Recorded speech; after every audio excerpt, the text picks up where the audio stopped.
Year 1322. A rumor spreads across Europe. The Pope has banned mirrors, ordered them destroyed, called them instruments of the devil. It sounds exactly like something history would do. Except it never happened. There is no papal bull banning mirrors, no Vatican record. Historians have searched. The ban simply doesn't exist.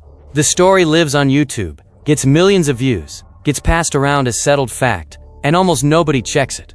Someone did. It was false. But here's the thing. Strip away the fake story, and what's underneath is actually darker. Because the real history of the mirror involves a small island where men were locked inside their own craft under threat of execution, a workforce that spent centuries slowly poisoning themselves, and a monopoly so valuable that when France finally tried to break it, 2 men may have turned up dead. The mirror on your wall has a story. It's just not the one you've been told. To understand where mirrors actually came from, you have to go back to around 6000 BCE. People in what is now Turkey were polishing volcanic glass, obsidian, into rough discs that gave back a dark reflection of whoever was holding them. Only 56 of these have ever been found across the entire Near East. They weren't common objects. The Romans later tried backing glass with lead, but by their own standards, the results were small and crude. For most of human history, if you wanted a clear reflection, you used polished metal. That changed in Venice. By the 15th century, the craftsmen of a small island called Murano had worked out a method for producing glass so clear it was almost invisible. They called it cristallo. A mirror made from it sold for prices that today sound completely fabricated. Popular accounts say a single large mirror could fetch the price of a warship or a noble estate. The exact transaction records don't survive to confirm that specific comparison, but the basic fact holds. Venetian mirrors were among the most expensive objects in Europe, and Venice had no intention of letting the secret go anywhere. In 1291, the Venetian Republic moved all its glassmakers to Murano. The official reason was fire safety. Venice was built of wood. The furnaces were dangerous, and moving the craftsmen to a separate island made the city safer. That was true, but it also made the craftsmen much easier to watch. In 1295, Venice passed a law making it official. Any glassmaker who revealed the secret of cristallo to a foreign power, or who simply tried to leave, would be sentenced to death. Not imprisoned, not fined, executed. When France eventually tried to steal the secret, at least 2 of the men who helped them would end up dead. But that's a few centuries away. First, how Venice made the cage comfortable enough that most men never tried. They could carry swords. They could marry into the Venetian nobility. Their children received legal status that ordinary citizens didn't have. But they couldn't leave. And if they talked, they died. That arrangement held for roughly 300 years. Then France decided it wanted mirrors of its own. In 1665, a minister named Jean-Baptiste Colbert founded what would eventually become Saint-Gobain, the glass company that still exists today. His method wasn't scientific discovery. It was bribery. He sent agents to Murano with money, safe passage and promises, and a handful of craftsmen agreed to defect. And then, according to accounts that have been circulating since, 2 of them turned up dead.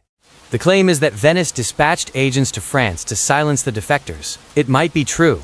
A Channel 5 documentary covers the story but frames it as tradition rather than documented history. The language is telling. When a source says something is believed to have happened, that's a way of saying no one produced the primary record.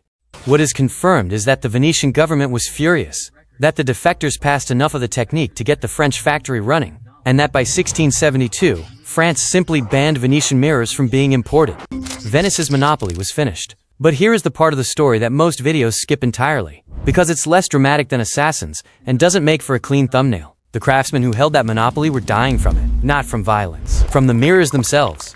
For 300 years, Murano's craftsmen backed their glass using tin and mercury. The process was simple. You'd lay a sheet of tinfoil flat, pour liquid mercury over it, press the glass down hard, and wait for the metals to bond. The result was a sharp, clear reflection. The side effect was that mercury vapor rose continuously from the work surface into the enclosed spaces where the craftsmen spent their working lives. Mercury poisoning is slow. The early signs look like anxiety. Then the tremors come. Then memory loss. The mood becomes unpredictable, sometimes violent. In severe cases, the nervous system breaks down entirely. Historians now recognize this as the same process that produced the phrase "mad as a hatter." 19th century hat makers used mercury salts in felt processing, and the exposure did identical damage. Mirror makers across Europe for centuries were breathing the same poison in the same enclosed spaces, generation after generation.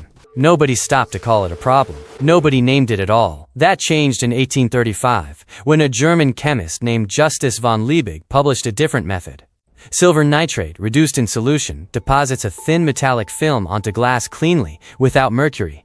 It was cheaper. It was stable. Within a few decades, it had replaced the amalgam process almost everywhere. The mirrors in your home are still made, using chemistry descended from Liebig's original process. So here's the real dark history of the mirror. Men trapped on an island under a death sentence. Generations of workers slowly poisoned by the objects they were making. A monopoly that lasted 3 centuries before France simply bought its way into the secret. No papal ban, no soul trapped in glass. Just state coercion and chronic industrial poisoning, neither of which made it into the viral version. Which object in your house do you think has a stranger story than you'd expect? Drop it in the comments. The next mystery might be sitting right in front of you.